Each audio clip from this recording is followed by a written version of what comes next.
బోర్డ్కి చూస్తే దగ్గర 75 years నుంచి అసలు చూస్తే అధికారమే ఇవ్వలేదు జ్యుడిషియల్ పవర్.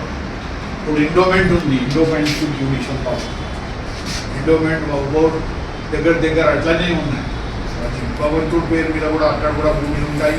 ఇది కూడా ఈ భూమిని కూడా భగవంతుడి పేరు మీద పెట్టేసి వెళ్ళిపోయారు, ఇచ్చేసారు. అయితే ఇప్పుడు ఏముందంటే జ్యుడిషియల్ పవర్ లేకుంటే దగ్గర 80% 77,000 acres ఆఫ్ ల్యాండ్ ఉంది నోటిఫై. దాని మీద 80% ల్యాండ్ ల్యాబ్ అయిపోయింది, కబ్జా అయిపోయింది.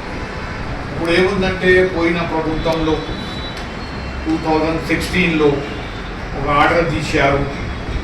దాని మీద ప్రకారంగా ఎవరెవరు ప్రాపర్టీస్ మీద కబ్జా చేసుకున్నారు వాళ్ళ గురించి ప్రతి నెల ఒక మీటింగ్ కావాలి, కలెక్టర్ గారు రావాలి, దాంట్లో ఆయన చైర్మన్ ఉండాలి, దానికి పోలీస్ కమిషనర్ రావాలి, దానికి చీఫ్ ల్యాండ్ రెవెన్యూ కమిషనర్ రావాలి, దాంట్లో ఎంఆర్ఓ రావాలి, దాంట్లో పోలీస్ ఆఫీసర్స్ రావాలి, ఇంకా సోషల్ ఆర్గనైజేషన్స్ వాళ్ళు రావాలి.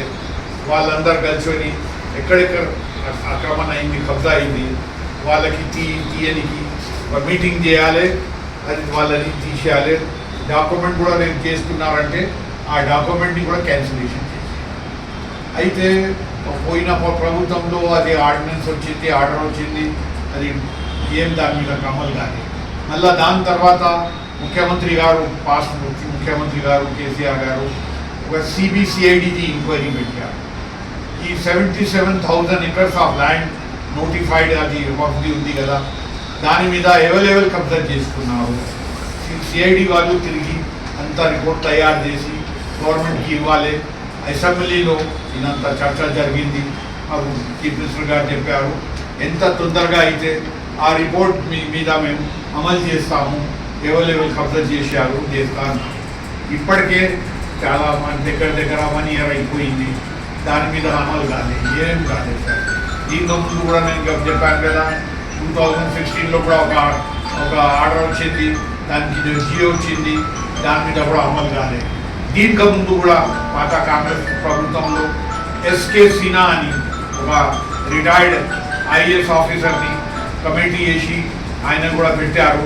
ఎవరెవరు కబ్జా చేశారు ఈ ల్యాండ్ మీద వక్ఫ్ని దాన్ని కూడా రిపోర్ట్ ఇవ్వండి అంటే ఇప్పటికీ ఆ రిపోర్ట్ ఓపెన్ కాలేదు, దానికి ఏం చేయలేదు ప్రభుత్వం. అయితే ఇప్పుడు ఏముందంటే మిగిలిన భూమి 20% మిగిలి ఉంది, 80% కబ్జా మీద ఉంది. ఆ భూమిలోకి వెళ్ళి ఇప్పుడు ఎక్స్ఎంపీ గారు చెప్పారు ట్విన్ సిటీస్ ఆఫ్ హైదరాబాద్లో లక్షలో జనాలు ఉన్నారు ముస్లిమ్స్, వాళ్ళకి గ్రేవ్ యార్డ్ గురించి జాగ్రత్త. కోవిడ్ అయినప్పుడు పెద్ద కష్టమైంది. కొన్ని జగాల ముస్లిమ్స్ని తీసుకుపోయి మీ హిందూ గ్రేవ్ యార్డ్లో కూడా పెట్టేసి కొంతమందికి ముస్లిమ్స్కి తీసుకుపోయి అది జలాకి అయితే అప్పుడు బోర్డు వాళ్ళు పోయిన ప్రభుత్వం వాళ్ళు మేము గ్రేవ్ యార్డ్ గురించి జాగా ఇస్తాం. మా డిమాండ్ ఏముందంటే బోర్డు దగ్గర చాలా భూమి ఉంది సార్, చాలా భూమి 77,000 acres ఆఫ్ ల్యాండ్ ఉంది, దాంట్లో కబ్జా అయిపోయింది. మిగిలిన భూమిలోకి వెళ్ళి ఒక 100 ఎకరాల భూమి అలాట్ చేయాలి. ఎందుకంటే చుట్టూ అంతా ప్రతి లొకాలిటీలో నాంపల్లి ఏరియాలో ఉన్నాం. యూసుఫ్ బాబా దర్గా ఉంది, అక్కడ 2 లక్షల రూపాయలు తీసుకున్నారు. పర్సలాన్ సార్లో ఒక బాధ్యపాకి దర్గా ఉంది, అక్కడ 50,000 రూపాయలు. ఇప్పుడు వేరే జగల 25,000 రూపీస్ తీసుకుంటారు. చిన్న గ్రేవ్ యార్డ్లో కూడా 10,000 రూపాయలు తీసుకుంటారు. అయితే చాలా కష్టంలో ఉన్నారు జనాలకి. ఈ భూమి దానికి డొనేట్ చేశారు ముస్లిమ్స్ పెద్దమ్మ వాళ్ళు. ఆ డొనేట్ చేసిన భూమిలోకి ప్రతి చోట్లలో ఎక్కడెక్కడ అవసరం ఉంది గ్రేవ్ యార్డ్కి అలాట్ చేయాలి. పోయినసారి కోవిడ్లో ఒక 4 సంవత్సరాల కింద ప్రామిస్ చేసింది గవర్నమెంట్, మేము గ్రేవ్ యార్డ్స్కి భూమిలు ఇస్తామన్నారు. అక్కడ చైర్మన్ గారు ఉంటే ఆయన కూడా చెప్పారు, బోర్డు వాళ్ళు కూడా ఈ మీటింగ్ చేసి చెప్పారు. కానీ దాని మీద ఏం అమలు కాలేదు. ముఖ్యమైనది అది అది అది అది కూడా కావాలి. మళ్ళీ సిఐడిది ఎంక్వైరీ చెప్పారు, అది కూడా దానికి కూడా ఏడాదిలో వచ్చింది, ఏం జరిగింది. మళ్ళీ ఇంకా ఏమైందంటే ఇప్పుడు పోయిన సార్ కాంగ్రెస్ గవర్నమెంట్లో కాంగ్రెస్ వాళ్ళ మేనిఫెస్టోలో అది రాశారు. మేము తప్పకుండా మా ప్రాపర్టీని కాపాడుతాం. జ్యుడిషియల్ పవర్ గురించి మేము ఆలోచన చేస్తాం. ఇప్పటికే 5 months అయిపోయింది. దాని గురించి ఇప్పుడు ఏం తీయకుండా ఏం చర్చనే లేదు. మా డిమాండ్ ఏముందంటే అది కూడా కావాలి.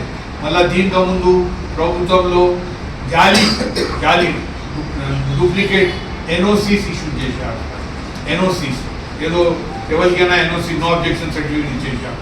అది కూడా ఏమైంది తెలియదు. మళ్ళా దగ్గర 3000 కేసెస్ సుప్రీం కోర్టులో పెండింగ్ ఉంది. దాని గురించి కూడా ఇప్పుడు మా కోర్టులో సరిగా అడ్వకేట్స్ ఎఫిడేవిట్ వేస్తలేరు, సరిగా పోయి దానికి అటెండ్ చేస్తలేరు.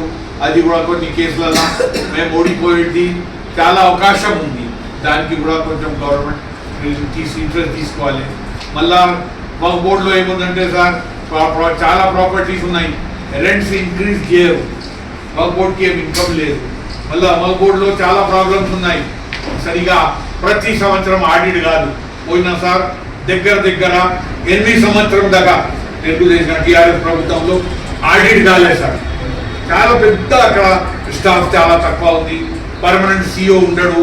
ఎవ్వరు కూడా అది పూర్తి మనసుతో పని చేయరు. అయితే ఇప్పుడు ఏముందంటే మంచి స్టాఫ్ కావాలి, అక్కడ మంచి రిఫార్మ్స్ కావాలి.